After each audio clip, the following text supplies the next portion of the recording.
Well, hello and welcome to another episode of the Wonder Series. If you haven't guessed by now, it is Wednesday, 12 p.m. Central Standard Time, because that is when we go live every week. I'm Denise Stegall. For those of you who don't know me, I am the host here at the Wonder Series, which is brought to you by livinghealthylist.com. So I am really excited to talk to my guest today. Susan Axelrod and I have known each other for a few years. So we really know each other and we have some really good banter. And the interesting thing is she and I always can talk about something unique and different. And I think that's what's going to be really fun today. So let me tell you who Susan is on paper. Susan, with 35 years plus of experience working with individuals who care about the world, Susan is an intuitive strategist. She helps people feel good about themselves and create purposeful connection in areas of deep and abiding interest. Susan helps clients get conscious, clear, confident, live in purpose, legacy, and feel fulfilled. She truly helps women feel confident. And Susan, I know her as the confidence coach. So welcome, Susan. Thank you for being here. Thank you so much. I love the Wonder Series, and I'm happy to be here today. I'm so excited. So this is who you are on paper. And actually, who you are on paper, I know because I know you personally, is truly, it really speaks to who you are. But in real life, if somebody was to say, so who do you do? Who are you? What do you do? What do you tell people? Who is Susan Axelrod? Denise, it's funny. My newest client, I started with her a few weeks ago, is someone I knew in high school. She was in my high school. And we knew each other, but, lost touch over the years. And 5 years ago, she and I started private Facebook messaging. She would ask a question. We would talk back and forth. I ask about her area of expertise. Recently, she contacted me and said, I'd like to hire you as a coach. I really need your help. And to answer your question, she said this to me. I've been watching your videos for years, and now that I'm working with you as my coach, you are exactly the way you appear in your videos. So, for you to say that in your experience of me, those words written in a bio ring true, the basis for me really is the interpersonal, deep connection that I make with people because I come from a place of love and a deep, really passionate desire to help people feel more confident so that they can live the life they want. It is so true. I mean, you say these words and it's so true. Knowing you and seeing how you work and how you work with other people, you do come from that place of love.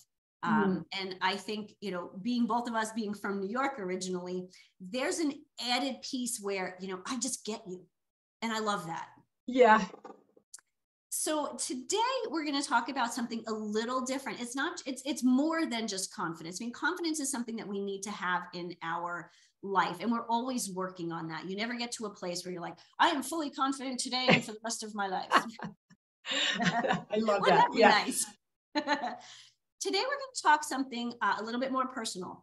And for most people, okay, I'm going to show my book. Sorry, I have to do this. Healthy Living, Happy Life. So that's kind of my whole thing. I think that's really important. But the subtitle here is what we're going to really talk about today. And this is the piece that I believe, and I know Susan believes, is essential. A practical path to finding a healthy lifestyle that works for you. Susan, when you hear those words, what do you hear? How does that make you feel? Honestly, the last word or the last three words really are what it's all about. Works for you. So as a confidence coach, I do a form of coaching, which is a talking experience. I do connect on a deep soul level. But over the journey of myself for the last 20 years, I've also been on a health journey because it really started with my own deficit of mind, of mental health. I was in anxiety and depression. I was on medication for 7 years. And I learned that the way that you can improve your mental experience, which improves your emotional experience, can be through your physical experience. So you're talking about, a happy and healthy life.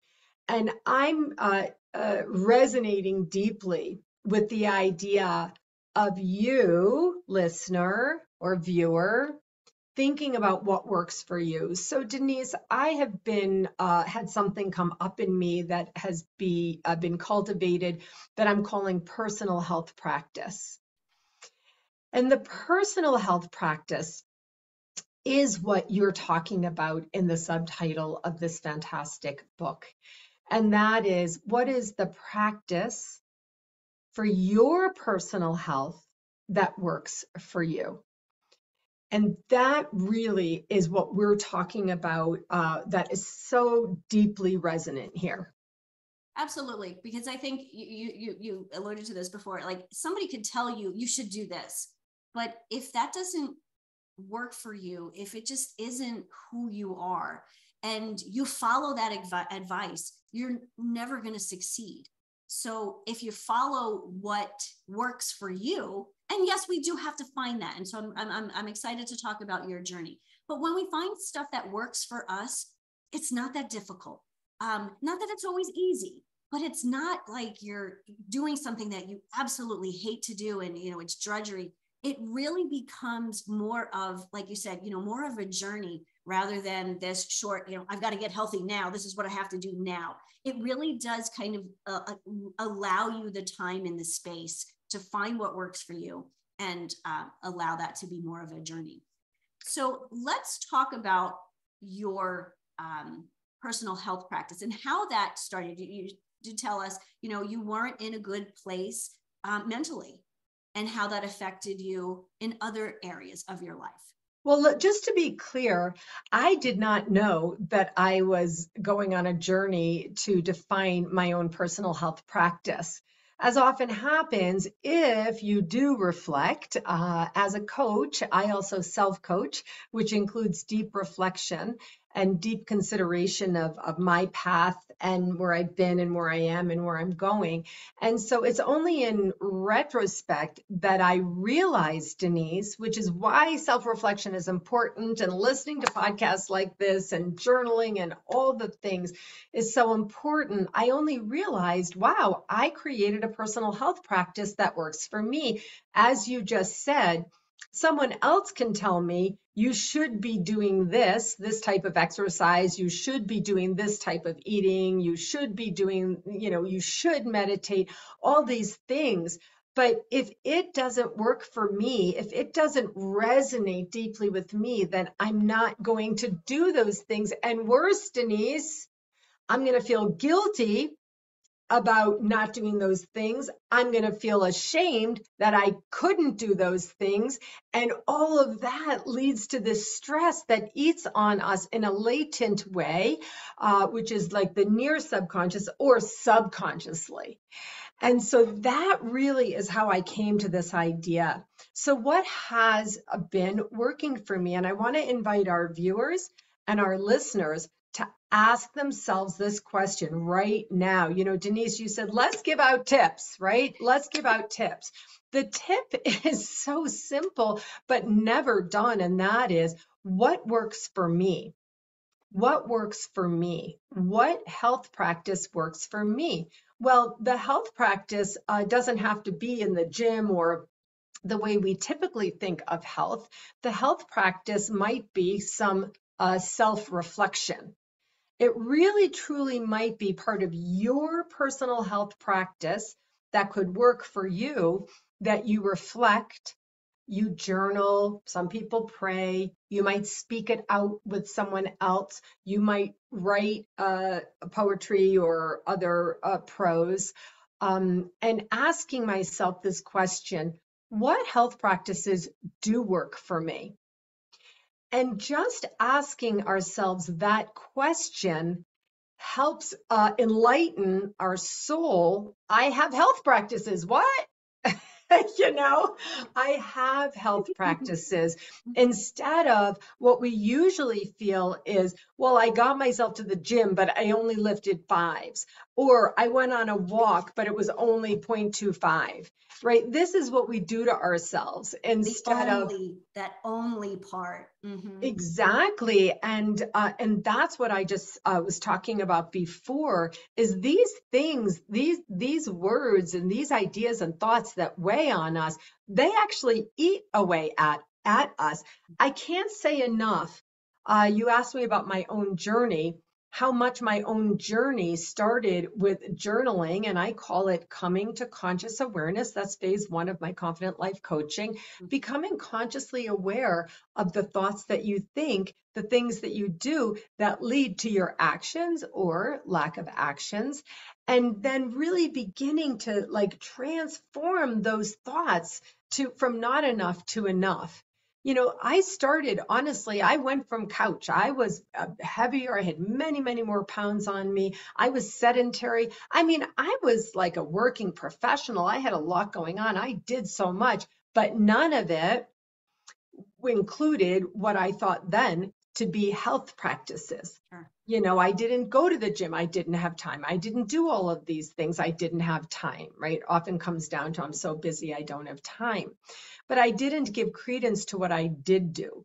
So your personal health practice for you can really start with thinking what you can do. You know, if you're outside playing basketball with your teenager, or you're outside, you know, pushing your child on a swing, or you're walking with coffee with your friend, these are health practices. And honestly, Denise, you know, on the Wonder series, I want people to wonder for themselves. Well, what health practices actually do I already engage in? Do you know what I mean by this? Absolutely. And I would agree that we don't think about the things that we actually do. Oh, I just said do on a podcast. You're right. It's more, oh, well, I don't do this, or I don't have time, or I should do this, rather than, stepping back. And I think personal reflection, introspective reflection is really hard for people, because we just said the number one reason why so many people don't do it. I don't have time. And so we make that, not just an excuse, but it becomes such a big barrier for reminding ourselves of the things that we actually do, the things that we can do. And so when I think of health practice, one of my personal health practices is cooking at home. Now, I know not everybody doesn't love to cook at home, but for me, I know what I'm making. I know what goes into it. And of course, there's a little love that goes into dinner. That's always important. And so that's a piece of my health practice that I can control. So when I go on a trip, I don't feel guilty, or I go out to dinner, I don't have that guilt of, oh, I shouldn't eat that piece of pizza, or, oh no, I have to skip dessert, because I really know my health practice and what I'm eating. And that is a big part of our health and wellness, what we're putting into our bodies, but it's not everything. It's so true. So the first tip of asking myself, what does my personal health practice mean to me? What are good health practices for me? What do I already do that are good health practices is really important. The second tip that I really want to share is imagining that your personal health practices can change your life. Now, let's be fair and honest, Denise. I didn't come into this. I backed into this, okay? But you and I are here today talking on this podcast, sharing this information, sharing this material, so someone else can come into this and not back into this later in life like I did. That's exactly why we're taking the time. It's why we're showing up with enthusiasm and energy. We're so happy to be here talking about this topic. I cannot say, Denise, how much that this tip has really affected me. Can this personal health practice that I do actually change my life? My answer, as it turns out, is not only yes, but it did. So, for example, so many years ago, a doctor told me when I used to say, I can't get to the gym, I don't have time, I know I should go to the gym, right? Because everybody else told me you should That's go to what the you should do. gym. Mhm. Yeah. The doctor told me something that's pretty well known now, but I'm talking about this goes back 30 years. Um, and that was you can work fitness into your daily lifestyle. And what does that look Hallelujah. like? Yeah, exactly. And I'm here to say and show Denise how this worked. This is the God's honest truth. So you can ask anyone in my family, my kids, anyone in my family, my nieces, nephews, and they will say, Aunt Susan parks a mile away. So I'm not the one who drives around to find the closest spot. I'm the one who's parking at the end of the parking lot. I'm the one who's walking stairs instead of taking an elevator. I'm the one who brings consciousness to the idea that skein of yarn is upstairs, but I'm downstairs. Should I get it now or should I get it later? You know, I'm in my office, but I left something down on the table downstairs in the kitchen. I'm upstairs in my office, downstairs in the kitchen. Should I get it now or should I get it later? I have brought conscious awareness to these practices where I am grateful and definitely nearly always make the decision, go get it now. Because I'm consciously invoking what that doctor told me in a private doctor session of, whatever sort, decades ago, that you can build fitness into your life. And that was how I went from being a sort of a sedentary and having, 25 to 30 extra pounds on me. I'm kind of a tall person, so I was never, I never really looked that big, but I knew, right? Today we know about prediabetes, totally epidemic, Oh, epidemic. absolutely. And most people don't even know that they have it. Exactly. Mhm. And so that is really something that I have done actively with conscious commitment to saying, I can't get to the gym, but I can park far and walk. I can walk somewhere instead of driving somewhere. I can walk up and down my stairs. I can go get another glass of water downstairs or upstairs. And this is slowly, honestly, over years, did change my life later. I came into anxiety and depression. In my mid 30s, I was on medication for 7 years, after which time I wanted to get off. And my doctor said to me, if you want to get off medication, go to the gym. Now, that was a different type of Mhm. commentary on going to the gym. Why? Because I was deeply motivated for the outcome Mhm. that would get me to the gym, which for me was to get off medication. I did go to the gym. My own daughter was a personal trainer. She helped me in accountability. And I did get off that medication. I've never been on it again. But honestly, this is all part of the journey of how we came to this conversation. It's interesting when we were talking a minute ago, made me reminded me of a conversation I had with someone a few years ago, and actually he wrote a book about this. His name is Jesse Itzler. I was fortunate enough to be in a coaching course with him for 6 weeks, and one of the things that he always said was, when you're whatever you're doing, be in the moment, be conscious about what you're doing. And that is something that I have taken to heart very much. And I can't say that I'm perfect at it, but there are times when, if you're washing the dishes, be washing the dishes. If you're having a conversation with someone, be in that conversation, not kind of like, okay, doing something else. And, I mean, how many times, my mom will call me during the workday and I'm talking to her, but I'm reading an article. If I'm reading an article, how am I talking to my mom? And so I think that conscious awareness too about what we're doing and how we're doing it, like how conscious are we when we're in that moment, I think is so important. And then, Susan, when you talked about the motivation you had, so the first time going to the gym, you're like, really, I don't have time to do that. because as much as you probably wanted to lose the weight, you didn't have that kind of burning fire. And sometimes that's what we need to do, something that we don't like to do. Eventually, I think we learn to like some of those things, which I think we'll talk about that in a second. But I think it's really important for people to know that, yes, they can incorporate movement and health practices into their daily lives without it making, without having to schedule like extra time. Yes. So here's another example of that. And I also want to address liking something later, but here's another example of what you just said, meditation. I was a type A person in high stress all the time, perfectionism, all of that, for reasons we won't go into now. But so I knew that meditation could help me. And people told me you should meditate because they wanted me to be better and it would help me. But I couldn't meditate. I couldn't do meditation. I couldn't do all the things. Sit there. So many people you hear talk about this.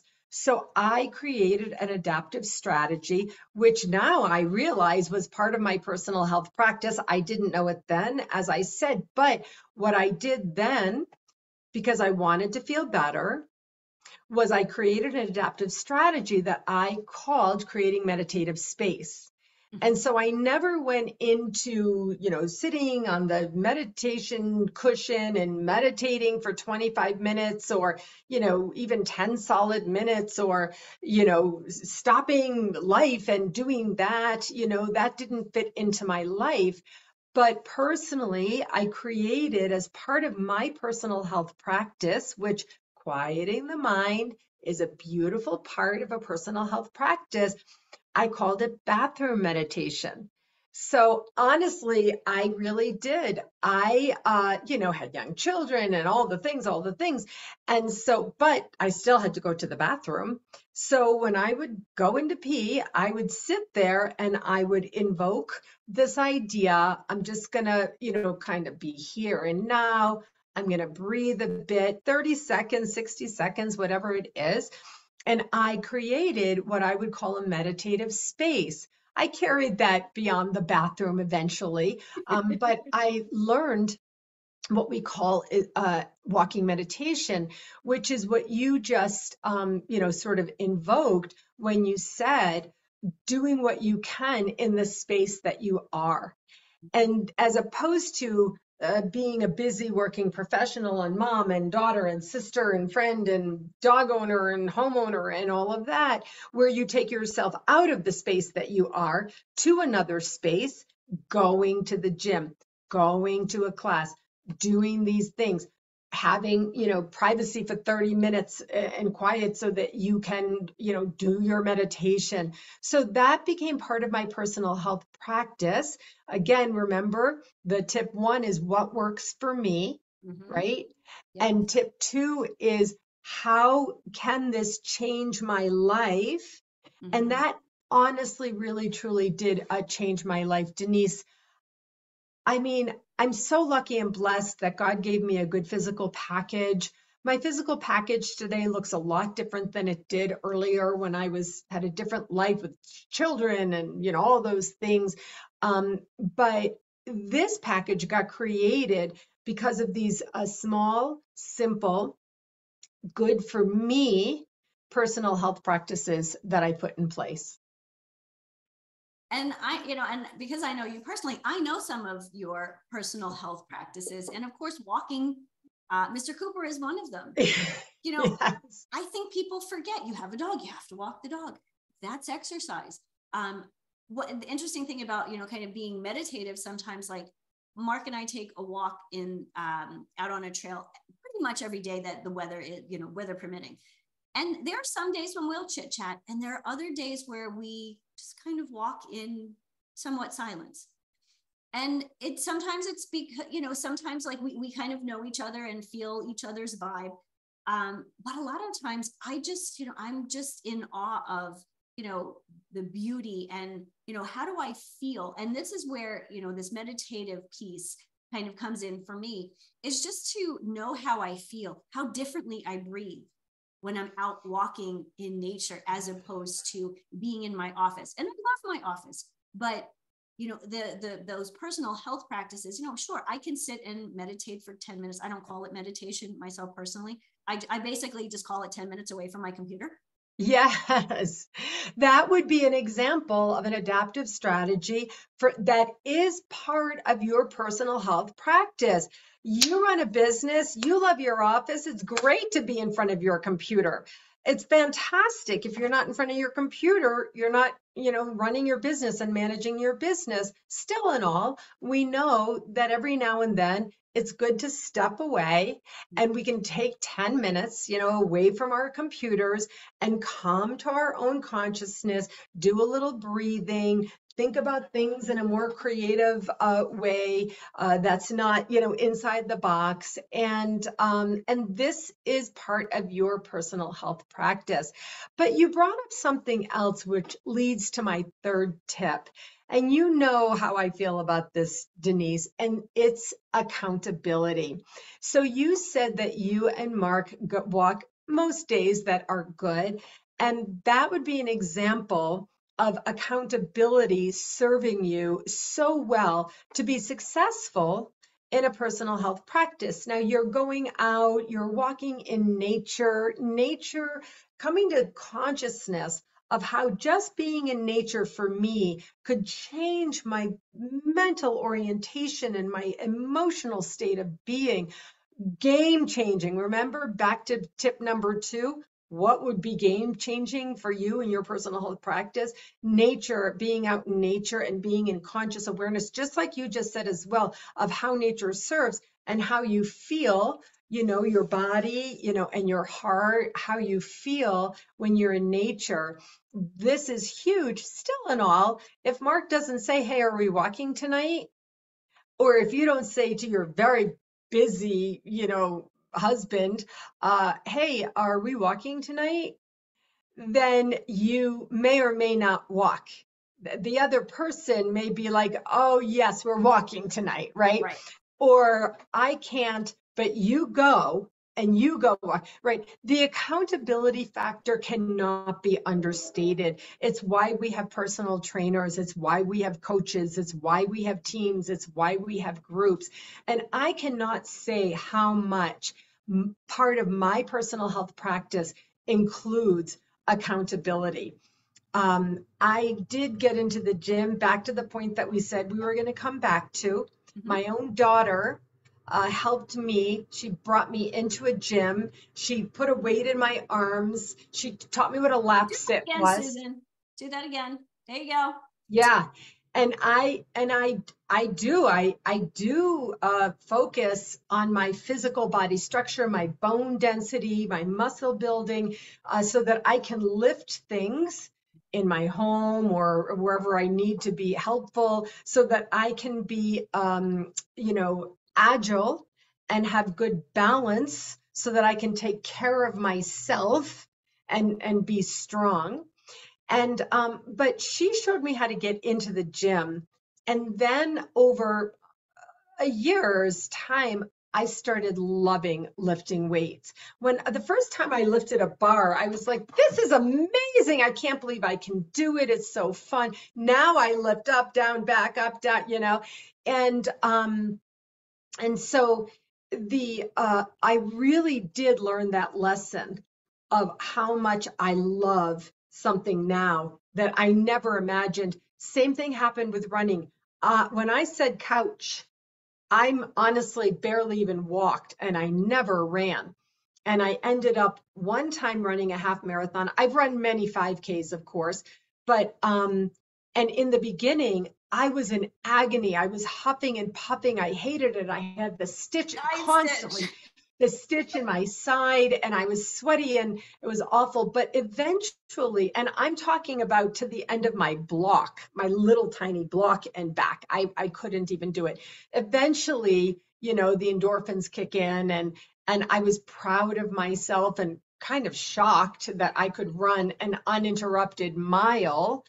And so that would be another example of something that I didn't love in the beginning, but that I grew to love because of how it served me. And The third tip mhm. is asking yourself, what can my accountability be? Who can I invite to be an accountability partner? With whom can I be in accountability? Because still in all, Denise, no matter how much you want it, life is hard. And sometimes, we neglect. My accountability partner for the gym is traveling right now. I didn't go to the gym both days this week Oh, because she's not not here. there. So even though I'm saying what I'm saying, that's why I have this as tip number 3, be in accountability with someone. Absolutely. Because, I talk about that. It's one of the 3 pillars in my book: eat real food, make good decisions, and be accountable. I mean, first and foremost, Exactly. you have to be accountable to yourself. But yeah, even being accountable to yourself, you need those other people. You need the support of others. We live in a world, we used to live in tribes. Like, that's really how I think human nature really is. But, I spent a lot of years before I got married, I lived on my own. Um, and so I didn't have that built in accountability. So I had to go look for it. And you have obviously found that accountability partner. I think you probably have more than one. Well, I mean, it's interesting because I actually became her accountability partner in more recent, at the beginning of this year. She asked me because I hadn't gone to the gym for a long time because, as you pointed out, I'd been out walking Mr. Cooper, and my walking practice, let's say it this way, my walking became a huge cornerstone of my personal health practice. So again, you just said that you learned it from that other person who wrote the book. Be in consciousness of where you are. So instead of resenting having to walk the dog so much because he was such a high energy dog, or all these things, or listening to something constantly, talking on the phone. I've even done coaching conversations while I'm walking, but mostly I'm in consciousness of where I am, just like you said.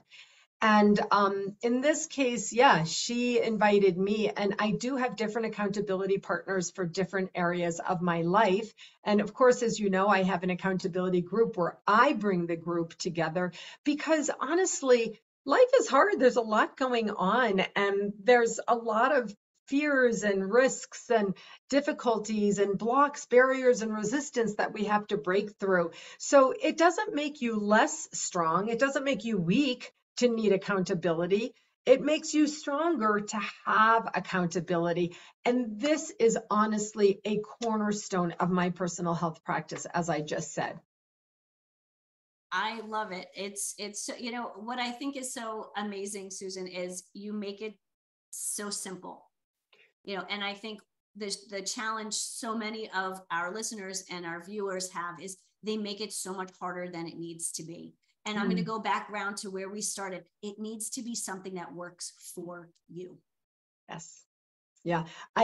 You are so right. Uh, Others have helped make it seem hard and complicated. And I really understand what it's like. It may, to look at me and to listen to me now and to see my energy level, it may be hard to imagine, I'm 60 years old and I'm talking about 25 to 30 years ago when I knew all the shoulds. You're cooking for the kids, you're this and that, it's busy, and you're eating, and you're not paying attention. And I did have exactly what I started talking about in the beginning. I did have that guilt. I did have that shame. And those things led to the stress that we heap on ourselves. And that's why I can't thank you enough for calling out that I make it simple. This is the real me. Anybody who knows me is like, they know she's out walking the dog, Oh, yeah. and she's been all of these things.